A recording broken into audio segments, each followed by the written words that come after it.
When I fell ill and was hospitalized, Mary, my son's wife, and my granddaughter Emma came to visit me, and I smiled brightly. After exchanging greetings, I wondered about Mary's somber expression and her lack of the novel I had asked for during the visit.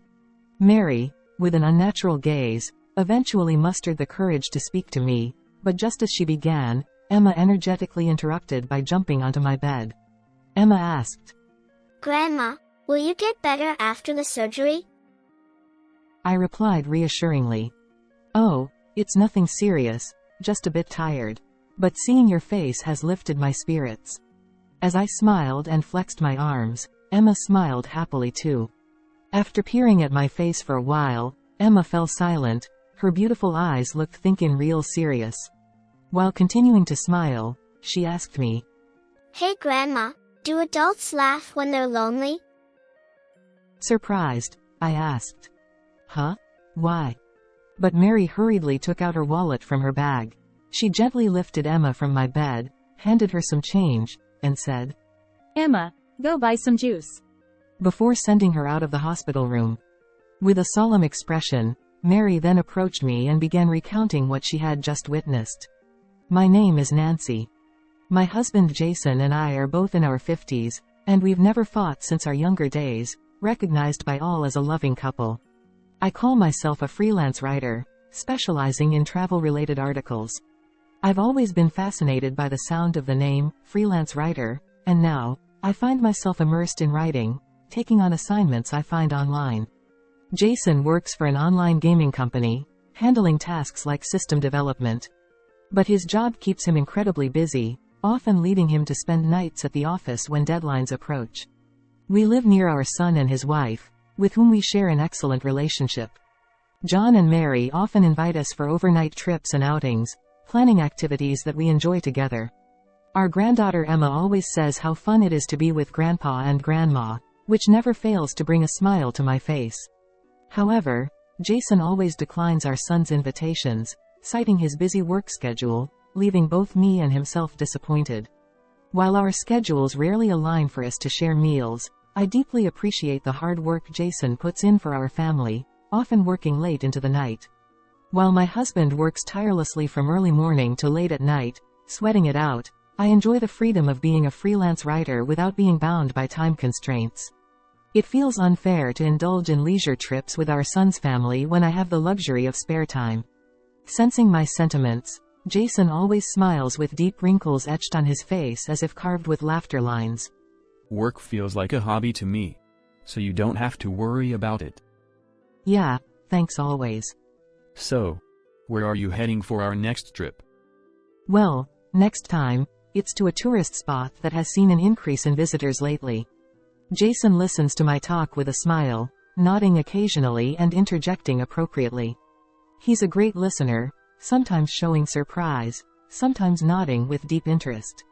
It would be such an honor if someone read my travel article and decided to visit the places I recommended. I said with enthusiasm, and he always responded with a delighted smile on his face. One day, while writing an article on my computer in my room, my fingers typing on the keyboard suddenly stopped. It felt like I was making more mistakes than usual. My body felt feverish, even though the air conditioning was set high. Despite taking deep breaths, I continued writing, but eventually, my fingers came to a halt. I recognized the signs from past experiences. I had a fever. I glanced back at the words on the computer screen, letting out a heavy sigh. With deadlines looming, I couldn't afford to rest just because of a fever. I pushed through and finished the article, but as soon as I completed my work, exhaustion overwhelmed me, and I slumped in my chair, eventually losing consciousness. Coincidentally, my son's family came by to share dinner and became concerned when I didn't answer the doorbell. Mary, who had a spare key, let herself in and found me collapsed. Without hesitation, my son and his wife rushed me to the hospital. The strain of pushing through while feverish had taken its toll, and I was diagnosed with temporary exhaustion. Due to severe headaches, the doctor recommended a 3-day hospital stay. When I contacted Jason, he had already returned home from work and couldn't find me, worrying about my whereabouts. He swiftly packed 3 days' worth of clothes and rushed to the hospital. Jason apologized sincerely. his voice filled with regret. He explained that his busy schedule wouldn't allow him to visit until the day I was discharged. I reassured him with a smile, saying, "Don't worry about it." If work demanded his presence, there was nothing to be done. With a smile, I reassured Jason not to worry. The next day of my hospitalization, my fever subsided, and I felt much better. Sitting on the clean hospital bed, I fidgeted, looking up at the ceiling or opening the drawers of the TV stand. I thought, maybe I could take a short walk around the hospital. Convincing myself, I strolled through the corridors until I found a small chair near the shop and restaurant area. Oh, it's too boring. Across from me, a man sat reading while a drip stand stood nearby. Ah, that reminds me, I had a novel I was reading at home. John wouldn't be at home due to work, so I decided to call Mary and ask her to bring the novel. I had given her a spare key, and it would be easy to explain where the book was. Mary readily agreed when I called her from the hospital's public phone. Returning to my room, I started reading a picture book placed there. It was a "Where's Waldo?" book, and as I earnestly searched for Waldo, 2 hours had passed. Mary came to visit, and I looked up from the book, feeling a strange sense of guilt for what felt like the most unproductive use of time in my life. I returned the book, smiled at Mary and Emma, and said, "Thank you so much, Mary." After greeting them, I couldn't help but wonder about Mary's somber expression and the absence of the novel I had asked for. Mary, with an unnatural gaze, eventually mustered the courage to speak to me, opening her mouth to convey something. But just as if to intervene, my granddaughter Emma jumped onto my bed with her small body, full of vigor. Grandma, will you feel better after the surgery? Huh? Oh, it's nothing serious. Just feeling a bit tired, that's all. But seeing your face has completely cheered me up. I smiled and flexed my arms, and Emma, seeing that, smiled happily too. After peering at my face for a while, she fell silent, her eyes looked like thinking something serious. I continued to smile as I looked into her beautiful eyes as if pondering something. Hey Grandma, do adults laugh when they're lonely? Huh? Why do you ask? Because, you know, when I went to Grandpa's house earlier, there was a girl I didn't know, and Grandpa and she was having a party together. Even though you're in the hospital, Grandpa seemed really happy. I see. Grandpa is sneaky. Having a party when you're not around. I saw it. They were having amazing food and delicious looking juice at home. I didn't know how to respond to Emma's confession. Unable to come up with a clever reply, I realized my forced smile looked strained, trying not to let on that I was clearly speechless. Mary lifted Emma from my bed, handed her some change from her wallet, and sent her out of the room to buy juice. Then, with a solemn expression, she approached me and began recounting what she had just witnessed. Mary and Emma received my message and used the spare key to enter my house. Since it was a weekday afternoon, they assumed nobody would be home and entered without much thought. However, upon entering, they noticed neatly arranged women's shoes at the entrance. Faint laughter from Jason could be heard coming from the living room. Wondering if he had taken the day off, they approached the living room. Mary thought perhaps Jason was watching TV and laughing. But what they saw through the slightly ajar living room door was Jason and an unfamiliar woman sitting closely on the sofa. The woman seemed to be leaning into Jason's arm, whispering something softly into his ear. Mary instinctively grabbed Emma and left the house immediately. Mary later confessed. On the way here, Emma asked me why we didn't greet them. I panicked and said that Grandpa was feeling lonely because Grandma wasn't feeling well, so they were pretending everything was fine. Mary looked genuinely apologetic as she lowered her head. I quickly reassured her. It's okay, don't worry about it. I'm sorry too. Emma, holding a juice, returned to the room with a happy expression on her face. Emma spent time on my bed, chatting about trivial things and laughing happily. Mary watched them with a complex expression, but I quietly reassured her. Don't worry, I'm fine. After only I left the room, the atmosphere suddenly became quiet again. I opened Where's Waldo, not because I wanted to read it specifically. I didn't seek to find Waldo, but I needed to somehow sort out the inexplicable emotions bubbling up inside me. As I gazed at the crowded illustrations in the book, my vision gradually blurred with tears until I could see nothing. 3 days after being hospitalized, I was discharged safely. Jason, who took time out of his busy schedule to pick me up on discharge day, spent time with me with his usual calm smile, so I carried on as usual. Like any weekday morning, I prepared breakfast for Jason and saw him off at the front door as usual. It seemed like just another typical day, but beneath the surface of that routine, my plan was starting to take shape. The catalyst for the plan was John. Mary must have told him about the possibility of his father cheating. He had quietly simmered with anger when I was in the hospital. Let's teach Dad a lesson. John proposed. Intrigued, I leaned in. Perhaps it wasn't about being angry about the affair, but about confronting Jason with the truth and unsettling him. With John's cooperation, the plan to catch Jason in the act of cheating was quietly progressing. Firstly, John consulted with a lawyer and hired a detective for investigation, which resulted in obtaining photos of the affair scene in a short period. In a detective agency located within a rented building in the bustling district, an elderly man handed me a document summarizing the investigation results. Jason in the photos wore his usual calm smile, walking joyfully with a woman I didn't recognize through the streets. Despite obtaining conclusive evidence, I couldn't bring myself to blame him. Being cheated on is undoubtedly saddening, yet it's a fact that he has worked hard to provide for the family. Should I overlook the gratitude I feel for his efforts and focus solely on the infidelity aspect of our marriage? If I confront him with the evidence of his affair and it leads to divorce, what would become of my current life? After leaving the office, I stood still in the bustling downtown, feeling like I had lost my way. Even if I were to condemn my husband based on the results of this infidelity investigation, what would become of my life?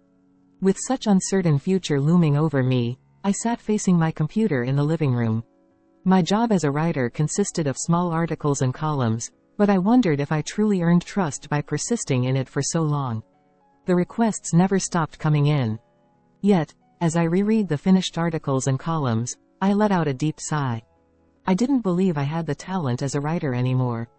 There was a time when I excelled at weaving words and creating pieces that touched readers' hearts. But lately, I felt like something was missing. As I revisited my past work, I couldn't help but feel anxious about whether my talent had somehow disappeared. Was it because I was emotionally weakened by my husband's infidelity? Despite questioning myself, I shook my head involuntarily.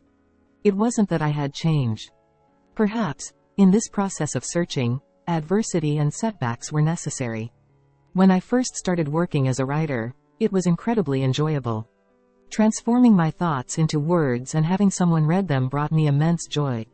However, such enjoyable moments couldn't last forever, and there would inevitably be periods of stagnation and trials along the way. As I mulled over such thoughts, the home phone rang. It was the detective I had hired for the infidelity investigation.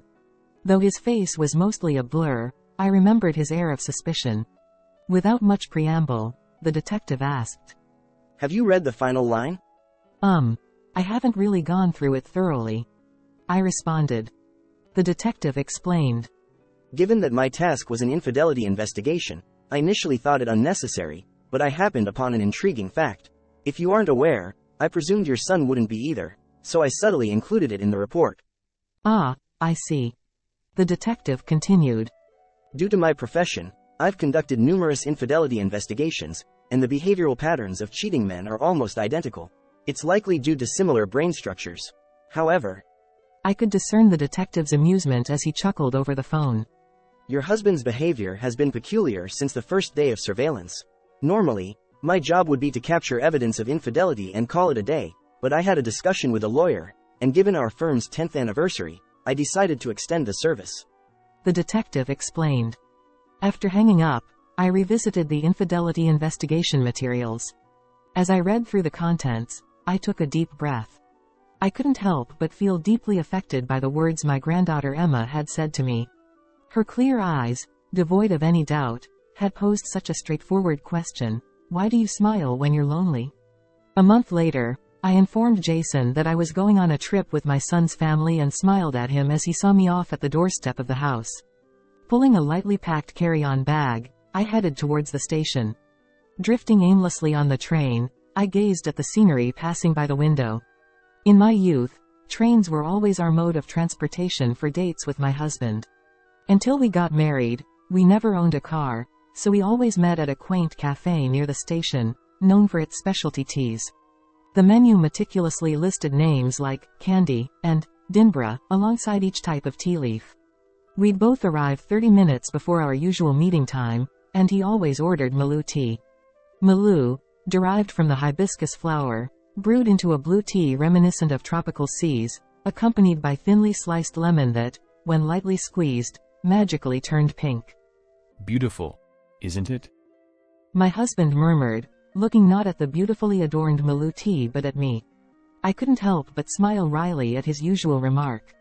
Looking back now, we must have seemed like foolish lovers, but back then, I was undeniably happy.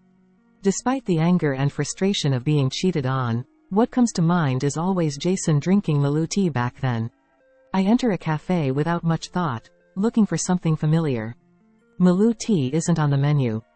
Opting for a menu simply labeled, black tea, with no mention of specific leaves, I sit down and let my gaze wander over the words printed in my book, now barely recognizable to my mind. I killed time like this for a while. Staying in the same cafe feels uncomfortable, so I move on to another. Maloo tea isn't offered there either.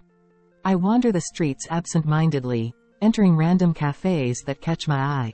And as I scan the menu items, I feel a slight disappointment in not finding the name I've been unconsciously searching for. The Maloo tea that resides in my memories is slowly fading into vague hues in my mind. At night, I returned home. As usual, I inserted the key into the lock and took off my shoes at the entrance before heading to the living room. There, as expected, I found Jason and a woman. They were both speechless, frozen in time with their eyes wide open. Soft classical music played from the built-in speakers, and stylish hors d'oeuvres adorned the table, indicating they had finished their meal. Steam rose from the blue mallow tea they seemed to have been about to drink together. Neither Jason nor I spoke. The serene music filled the living room as we shared a strange moment of just gazing at each other. Eventually, John arrived, making a racket, and upon spotting Jason, he exaggeratedly sighed. Mary, standing behind John, peered anxiously at the scene. Hey, what kind of party is this? Don't mind if we join, right? Hold on a second. What's your intention here? All of a sudden. As Jason got up from the sofa, the woman beside him grabbed his sleeve, looking frightened. She was a plain, younger woman than me, with unremarkable features. She wore faded jeans and a slightly worn-out hoodie. Barely wearing any makeup, she whispered in a modest voice. No, that's not true. His lover interjected. We don't have the kind of relationship everyone here is thinking about. John replied. Oh really? But we have some evidence, like these photos. He proudly held the photos in front of her face. The images depicted the two of them strolling through the streets and dining together, looking close. The woman, avoiding eye contact with the photos, smiled faintly with a hint of sadness. I may not be famous, but I'm a stage actress.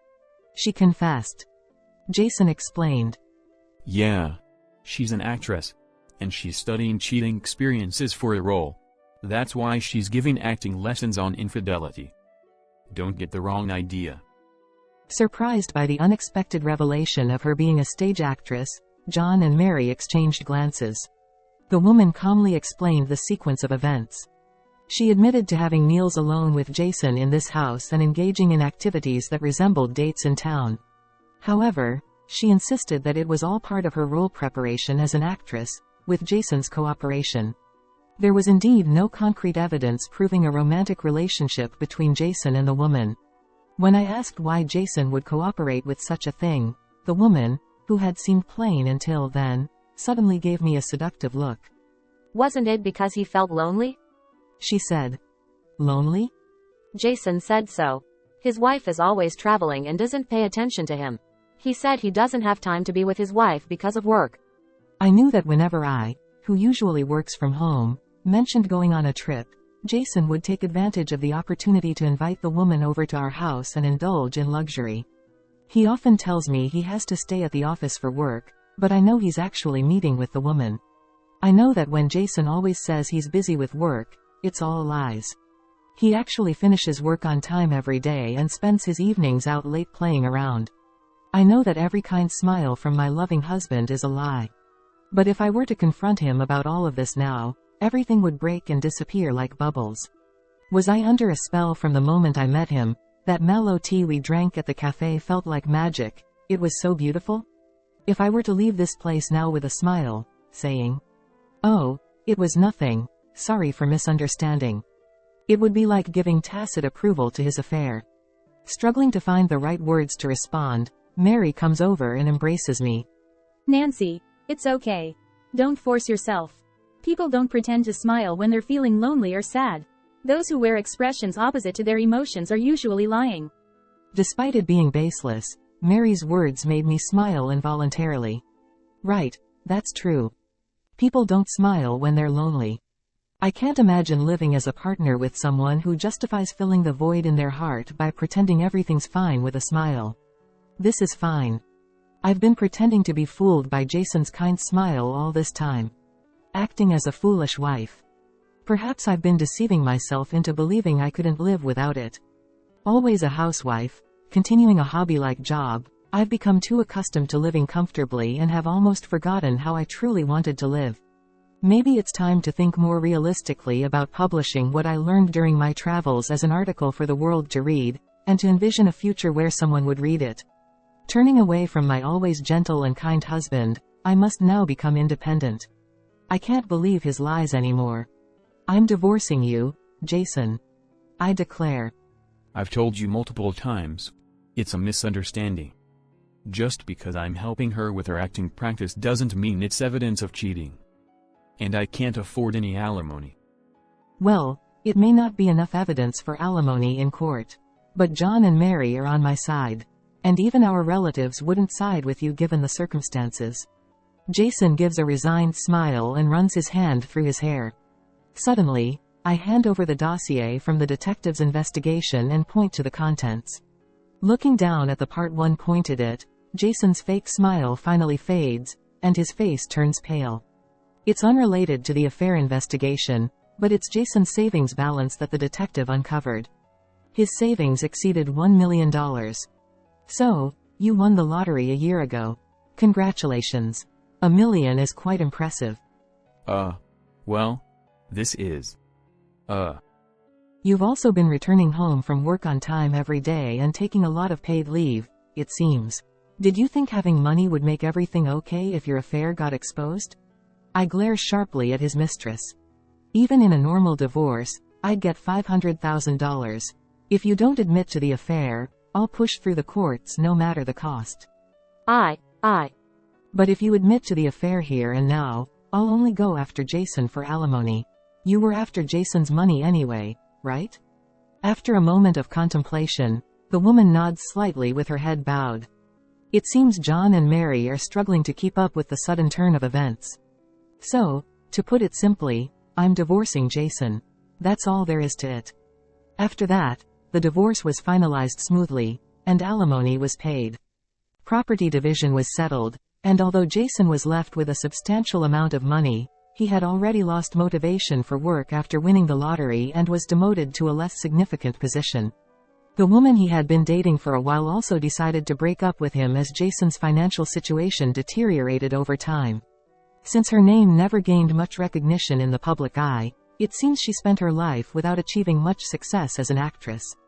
John and Mary suggested that I move in with them, but I graciously declined and opted to rent an apartment for myself. Are you sure you don't want to live together?